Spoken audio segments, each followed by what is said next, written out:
hi everyone. Thanks so much for signing on to Zoom today to join us for our weekly artist studio tour at Venture Cafe. This week, we're gonna get an inside look into the studio of Philadelphia-based artist Andrea Krupp. Andrea has a background in printmaking and book arts and also works as a rare book conservator at the Library Company of Philadelphia.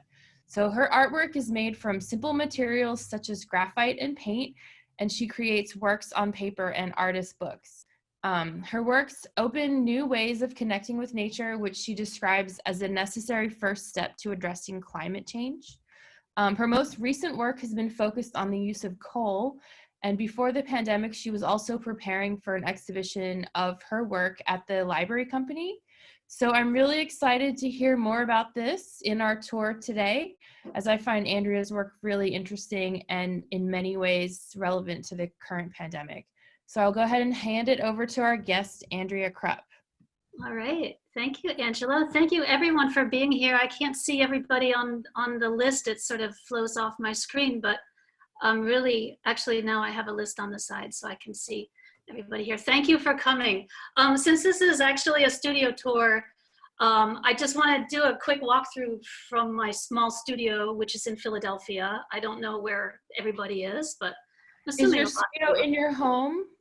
Yes, the studio's in my home. It's right in Bella Vista in Philadelphia, right near the Italian market. It was a 2-bedroom condo, and I'm in the studio. First, let me show you one thing behind me. So I had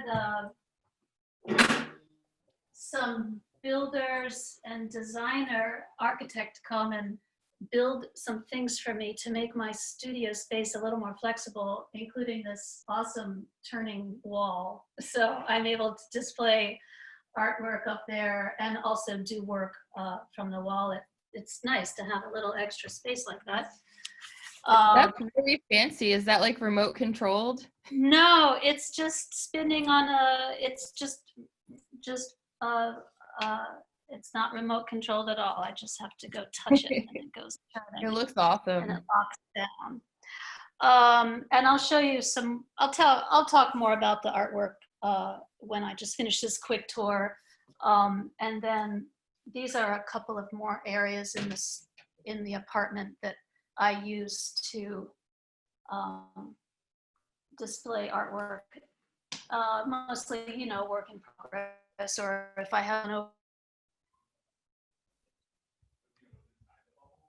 they built this big island, which I use as a clean space for bookbinding, and it's also my kitchen. Now, I hope my internet connection isn't too whack. It's going in and out a little bit. Yeah, let me stay still. I'm gonna put this here and hopefully everything will be good. Okay. So that's my studio. It's a small space, but I basically, except for, the big pieces that I'm occasionally doing on the big wall, I work pretty small. I work doing, stenciling, printmaking, lots of hand, simple drawings really, and painting. I used to do a lot of landscape painting, but my work more and more is just turning towards investigating nature and sort of reflecting on my creative process. It's always changing. I'm always changing and growing and trying new materials and trying new things. So right now, as Angela said, I'm doing research on coal, and that's just led me off on, a whole interesting path of learning right now. So I thought I would tell you a little bit about my winter, where I was in Iceland for residency, and I'll do my screen share so I can show a couple of pictures of where I was in Iceland. And then that was interrupted by the COVID virus. So I had reached about the end of my residency. I think it was cut short by about a week or 10 days. So I arrived back in Philadelphia towards the end of March. And since then I've been, continuing working in the studio and doing my job part-time virtually as, well, I'm not doing conservation, but I'm doing research for my exhibit. As Angela said, I'll be putting together an exhibit at the library company. It was postponed from November 2020. It's now being pushed into early 2021. That exhibit will go up. So basically the work I'm doing now is really revolving around research and learning about coal. And, you know, like I said, I'll talk a little bit more about that as I show you my work, which I'd like to do now. And let me see if I can do this screen share successfully and get you to this PowerPoint. I just want to real quick let everyone, okay, that's good. That's great. Thank you. Never mind. Okay, we all good. So this is just a quick few pictures of where I was in North Iceland. And it basically was one tremendous record-shattering snowstorm after another during the 3.5 weeks that I was there. This was the first shoveling, but that's the little studio house there. It's called Herhus, and it's in Siglufjordur in North Iceland. This winter was record-breaking for them, and it was spectacular. It was beautiful, but I was, you know, pretty much snowed in, and so it was like a great isolation opportunity, which is, you know, why one goes to Iceland in the winter, is basically to hope that you get snowed in. And I certainly did. This was the second snowstorm. And literally to get out, I had to throw the snow inside the house into a shower that was fortunately located just behind the door there. So I dug my way out 3 times. That's crazy. But it was beautiful. This is a view of the studio inside. And this is the snow piled up against the studio windows that was making this incredible aqua underwater color, you know, the color of ice and snow. It was just beautiful in there. And this is the view of the studio.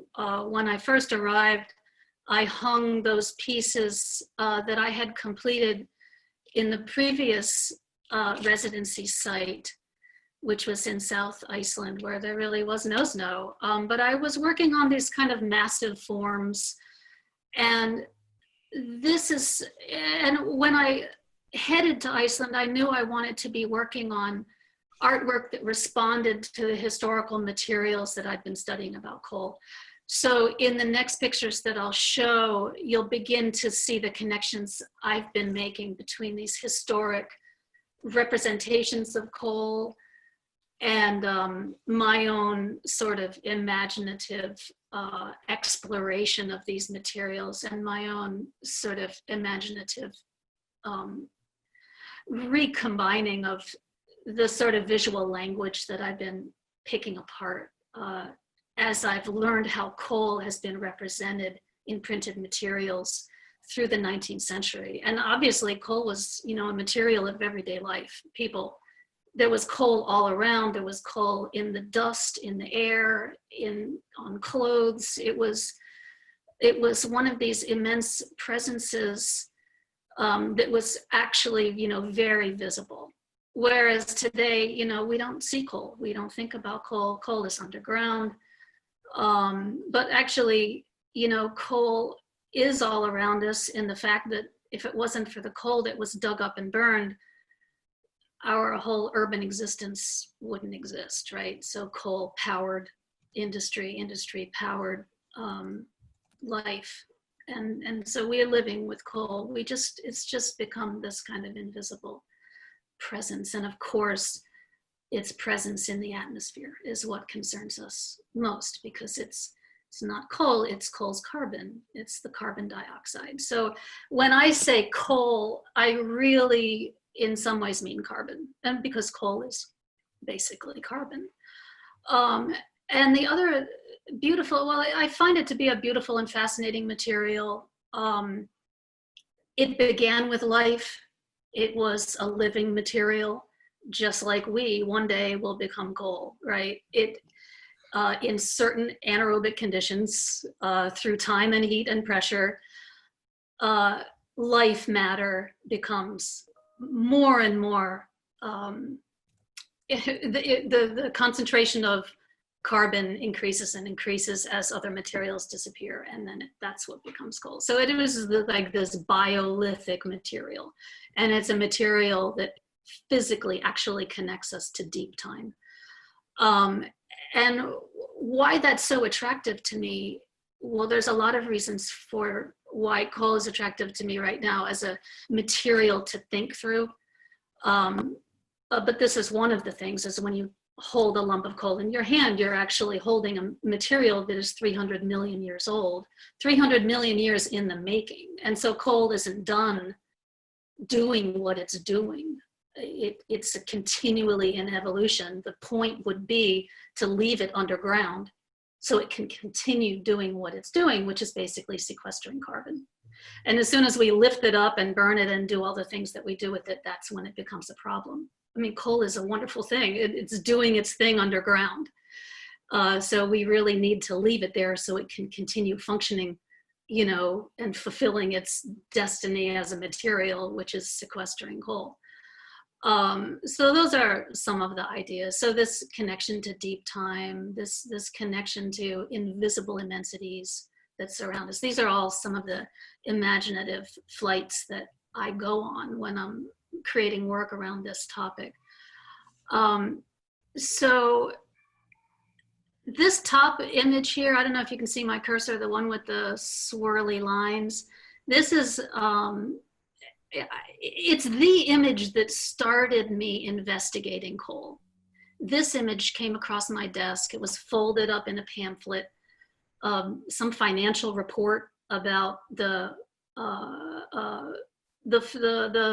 state of the Girard estate funds that basically, you know, funded a lot of Philadelphia infrastructure. Well, a lot of that money from the Girard estate came from their coal lands, an hour north of Philadelphia.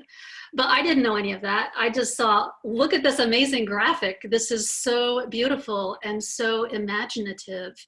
And of course, it was based on the best geology of the moment, which was still a pretty primitive science in 1820. I think this image was from a little bit later. So the science of geology had, you know, evolved quite a bit. But nevertheless, it's very idealized. It's very stylized. It's just very imaginative. And then what you probably can't see is these black stripes. These are the coal veins. They all have names. This one that's the most wide is called the Mammoth vein, and it was literally like 20 feet thick of coal. And on this illustration, you can actually see the little white areas that represent the mines, like the areas of coal that had already been lifted out of the ground and carried away. So that really fascinated me. And then I started digging into what the mapping of the mines looked like and how the mines work. But this is pretty typical of, this is all underground, obviously, in a layer of coal that's going like this, are these room and pillar mines that are, it's the method for mining anthracite in this case, which is very specific to this region. It's a very rare coal, ultimately. But so I love these sort of representations of a thing that we can't see. That really fires up my imagination.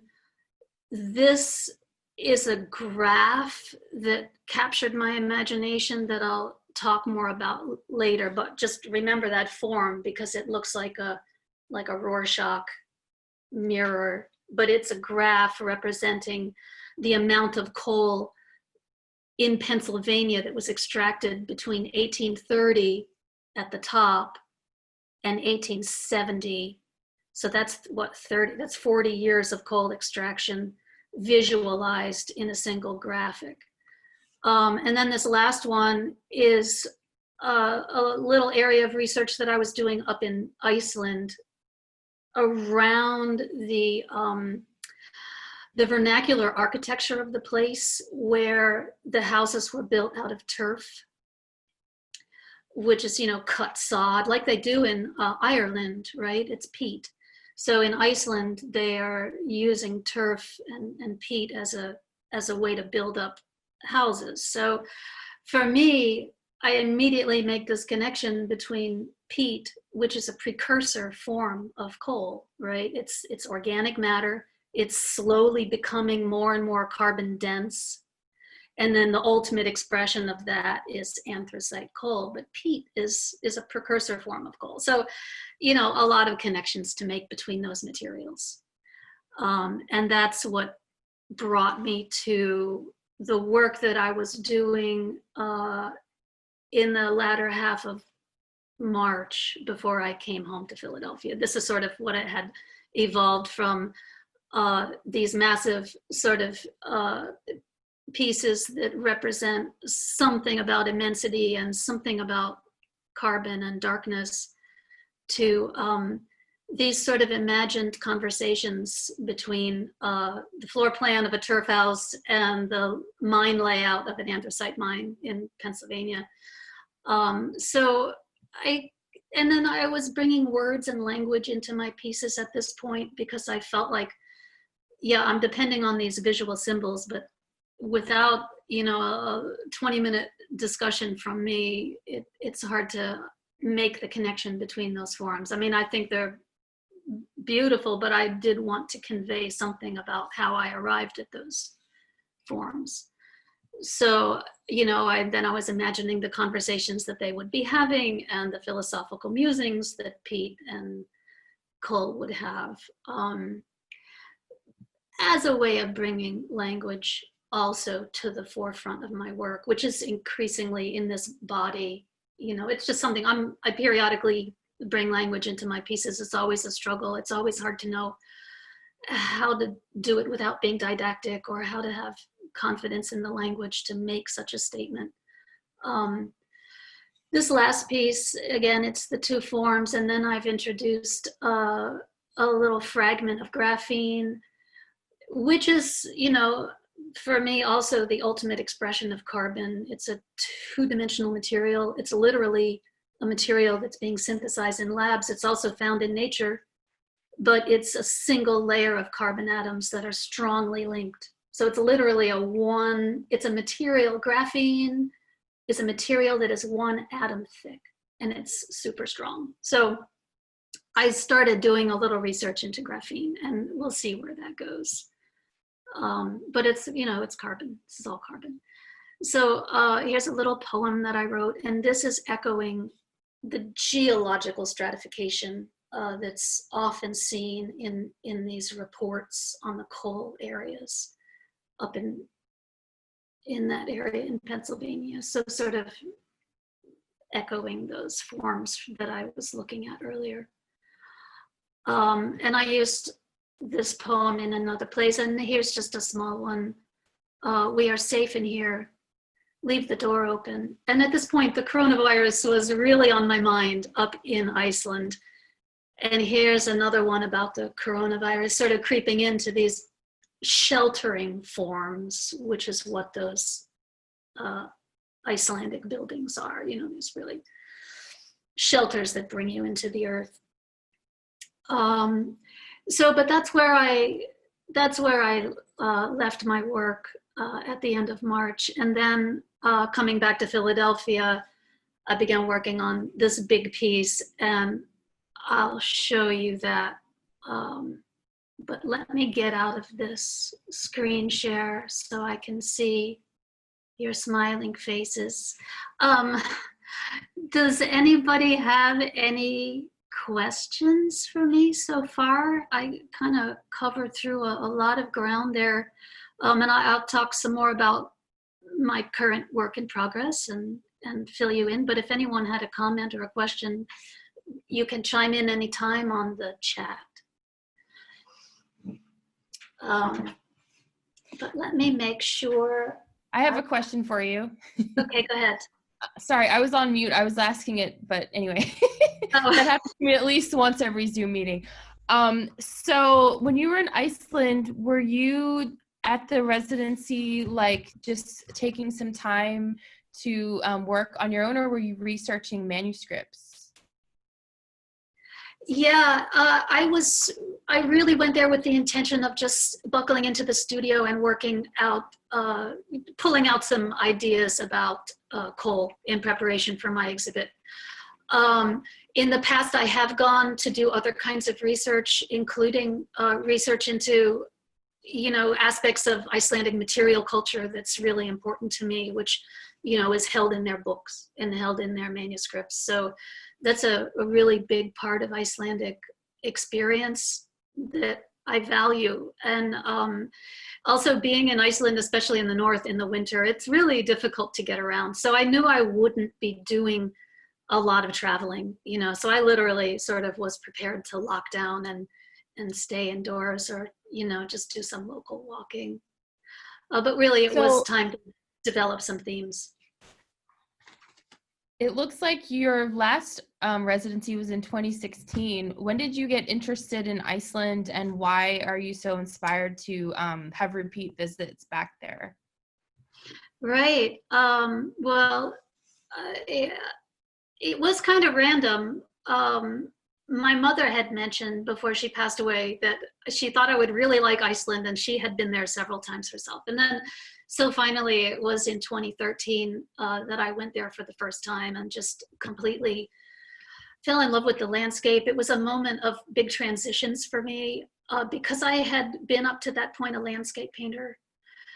I mean, plus, of course, I studied printmaking and graphic language and all that. But I set a lot of that aside to approach landscape, and did a lot of drawing and looking and sitting and taking in impressions. And it was very, an incredible, rich period of my artistic life and learning, Mm-hmm. landscape painting. But then as soon as I went to Iceland, I began to feel like what I was seeing in the landscape was, I just was not able to express something deeper about it using that language, using that, the plein air language, the sort of immediate response language to what I was seeing. So I really started to dig deeper to find different ways of expressing myself and different ways of saying what I was feeling while I was in nature. And so it's not that I'm not doing representational work, because I still am. I still draw.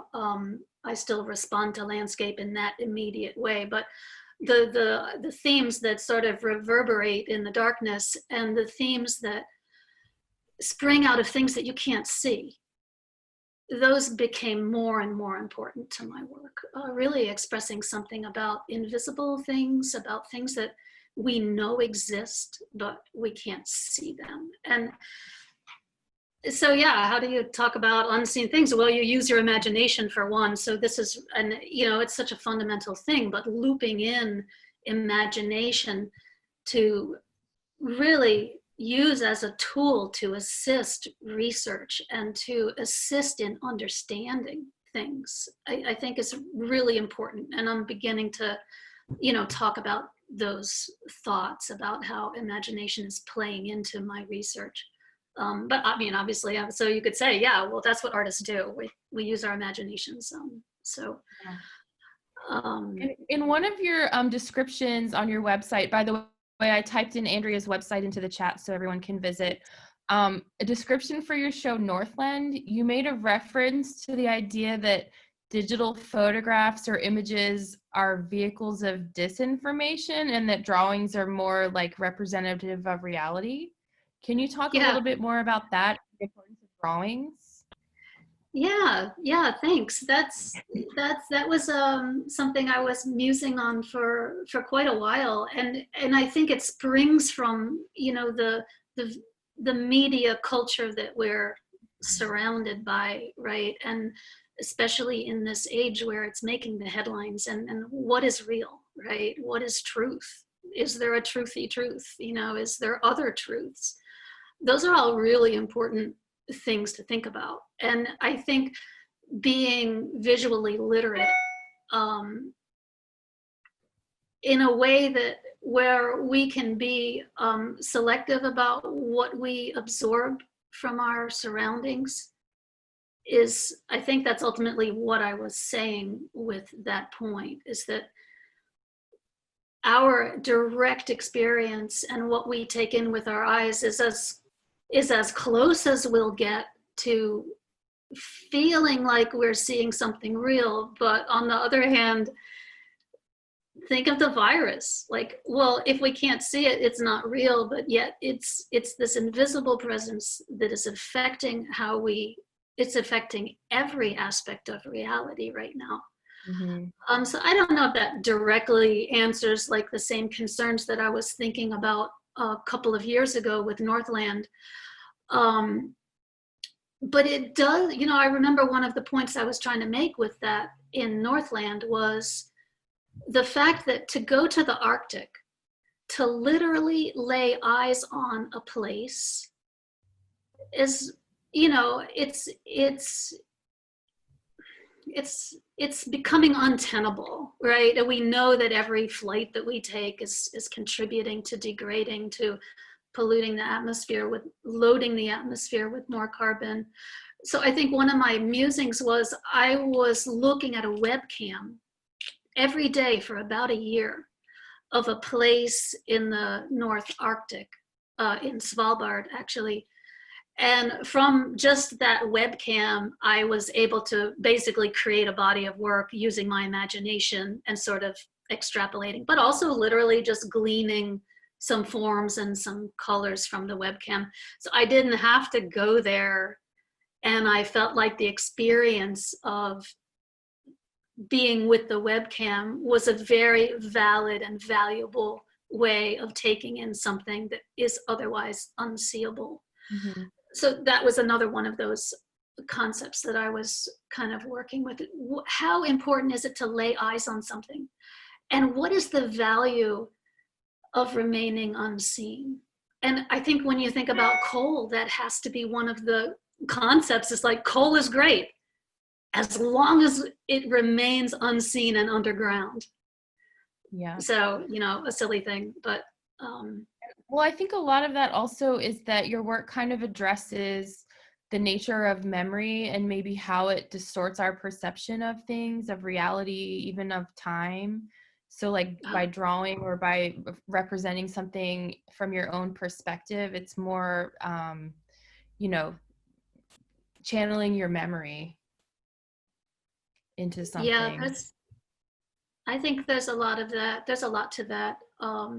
And also when other artists I know have this same experience. When you sit down and pay attention to nature, when you sit down and pay attention to anything, actually, it doesn't matter if you're an artist or not, paying attention is the most important thing that we can do as humans, right? It's all we do. It's all we can do is give our attention.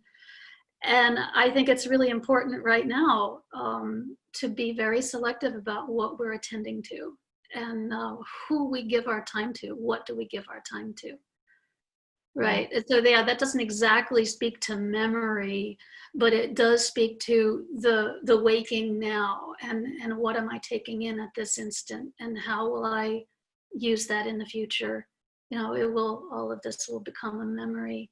I think the experience of time passing right now is, this extraordinary, like an extraordinary gift for those with the privilege to be able to actually be inside without being stressed or overstressed or worried too much about what's coming next. If we can, like a lot of artists I know, sort of do what we do best, which is be alone and be inside and be in our heads and be working. It's been an amazing period. I feel like I've been in isolation since February, which is when I left for Iceland. And, I can talk to 5 people, in the South and maybe another 5 people in the North. And that was my 2 months in Iceland.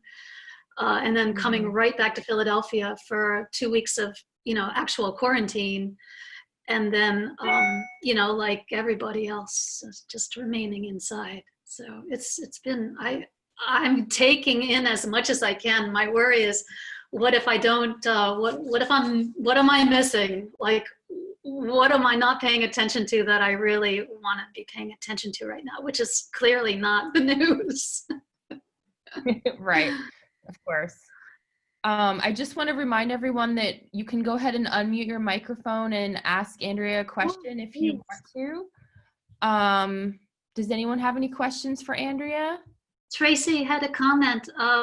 Tracy, what was that you were commenting on? I love that concept. I didn't see when you posted it. Oh, she must not hear me. Nope. I'm just unmuting. It was well, two things. One, I've been fascinated across multiple talks that we've now had with artists about this idea of memory and how memory plays into your creativity and your interpretation of your art. But then also, I was maybe in my own mind talking to myself about your concept about being in isolation in Iceland and how much of that is really something that spurs on your work on a regular basis. Yeah, it's really vital to me, and it's worked out that, so once I started going to Iceland, I've been trying to spend 1 or 2 months out of the year in a place where I'm kind of far away from everyone and alone in my studio as much as possible for at least a month, and 2 if I can swing it. And it happens to be that in Iceland I've been able to organize these self-funded residencies, so I have that kind of space. But I'll do it anywhere. I mean, I'm really gravitating toward the Northlands these days, but well, it's really important.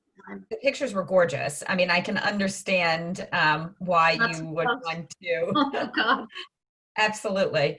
I think there's a lot for us who maybe don't have those opportunities to learn from you, just in terms of how you, is there an adjustment period when you get there, or do you just now so look forward to it that you relish it? And, a year from now, are we all going to be pining for, spring 2020, where we've, been forced for most of us to be put into this position, and are there things we can learn and take away from what you've imposed upon yourself in a way that seems very freeing? Yeah, and I think this is an opportunity for really the rest of the world who aren't artists alone in the studio to have a sense of what a day, how this elasticity of time, where you have several few hours or a whole half a day or a whole day where no one is depending on you to be somewhere or show up somewhere or do something with them. I think it's really it's good practice. I love that the world is slowing down, and look how the landscape is responding. Mm-hmm. Right, the nature is responding to this. I also wanted to ask you, Andrea, on your website, you have a lot of really beautiful essays, and I encourage all of you to go check them out. You do a lot of writing about your work. Do you find that this helps you with your artistic process? And what advice can you give to an artist or just anyone who wants to incorporate more writing into their practice? Yeah, for me, it's useful because as a visual artist, and I don't want to be didactic in my work, right? I want to be intuitive and emotional and responsive and visual, right? And so there's so much that's left unsaid. And that's when I do an essay, or I just have to sort of unload or try to clarify or sharpen some of the ideas that's going in my head around when I'm doing this work that doesn't necessarily show up or need to show up in the work. So it helps me kind of get to the point of what it is that I'm doing, what is it that I'm trying to say? And I know I can't say all those things as a visual artist, so I say them as a writer or as a poet. And then there's the times when the language, is coming right in to sit next to the work. Let me show you this big piece, and I don't know if you'll be able to read all the words, but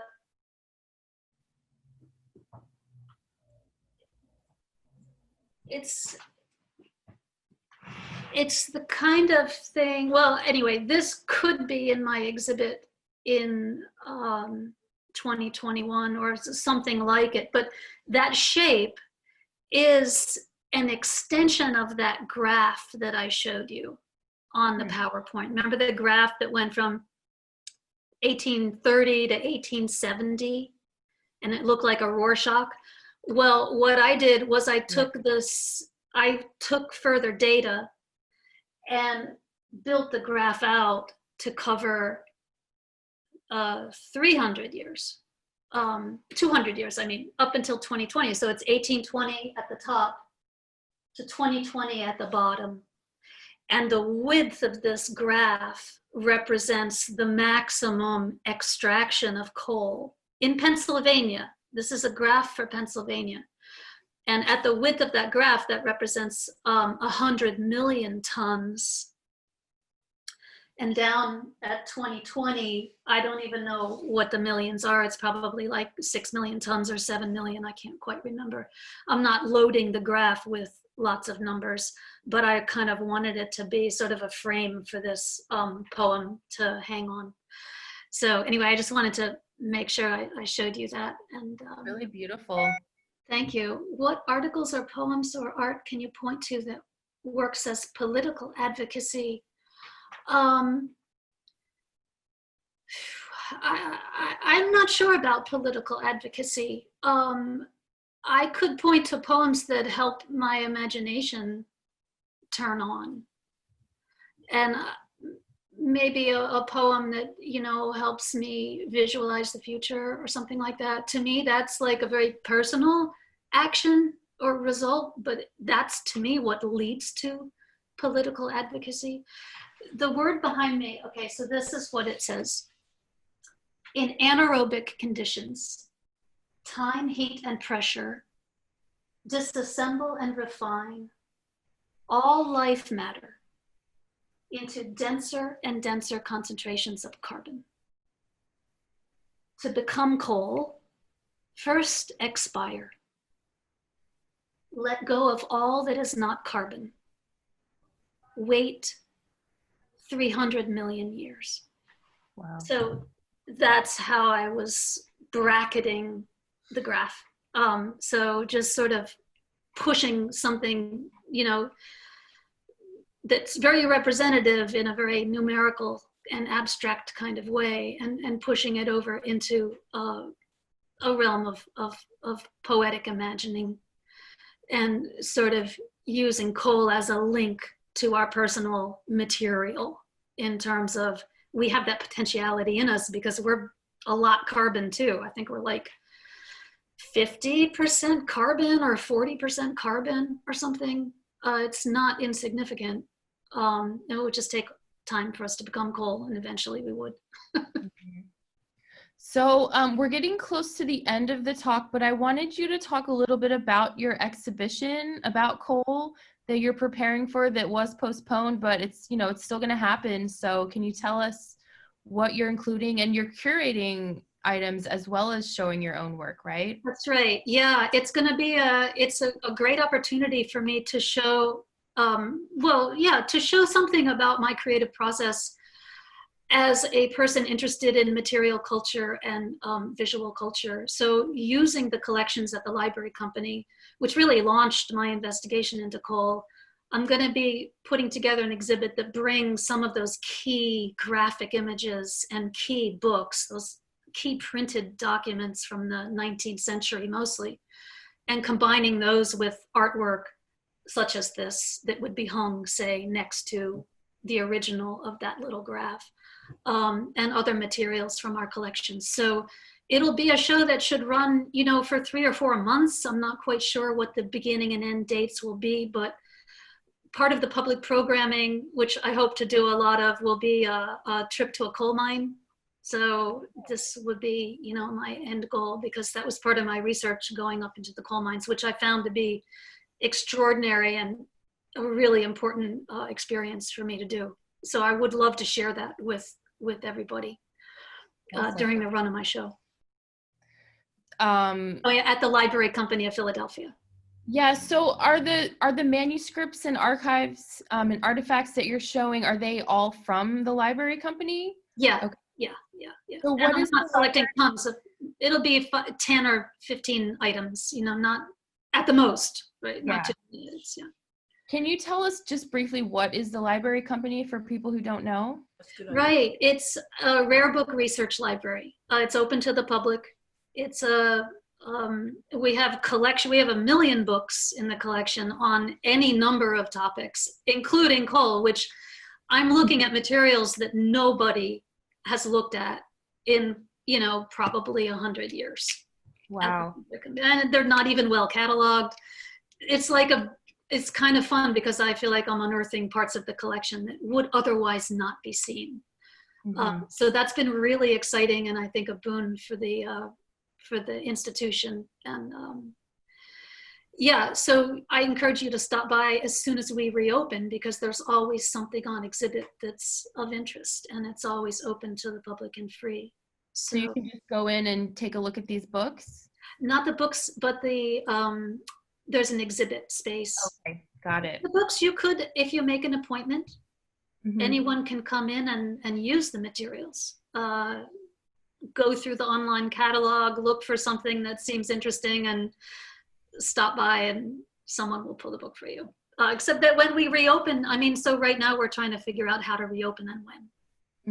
Definitely. How to serve the public and keep the staff safe. So it'll be at least early June until we're open again. Okay. Yeah. And when is your show postponed till again? Yeah, I think early 2021. Okay. Yeah. Good. Yeah. Does anyone have any more questions for Andrea before we wrap up? Oh, Tracy grew up in coal country. That's so awesome. Yeah, and I've not been to the Pioneer Tunnel Mine. I've been to the number 9 coal mine, and then the other one that's near Scranton. But yeah, that's awesome. So that's something on my agenda to do this spring, is to get up to Ashland to see the Pioneer Tunnel Mine for sure. I just want to say it's a pleasure to see what you've been up to, because it's been a while and I've missed a lot of your shows. I apologize, but this was great. You're just moving right along. I'm very, very impressed. Awesome, Diane. Well, you're an inspiration, and have you done a recent webinar? Just last night, it was, That was last night. Awesome. it was Earth Day, the 50th anniversary. Yeah, I've done a number, gotten the hang of it, although for some reason I couldn't get the screen working immediately, but I see you loud and clear and big, so this is wonderful. Carry on, Andrea, you're good. Thank you, Diane. Well, thank you everybody for coming. This has been really great. I want to do this again. Can we meet next month? Yeah, this was great. I'm sure there'll be further engagement with you and your work at the Science Center. Yeah. I'm Very really good. inspired by your work and by your practice. So thank you so much for joining us tonight. Thank you. Thank you for coming. Thank you for spending your time with me. Very Enjoyed seeing you exciting. all. Take care. Bye-bye. Bye. Thanks, everyone.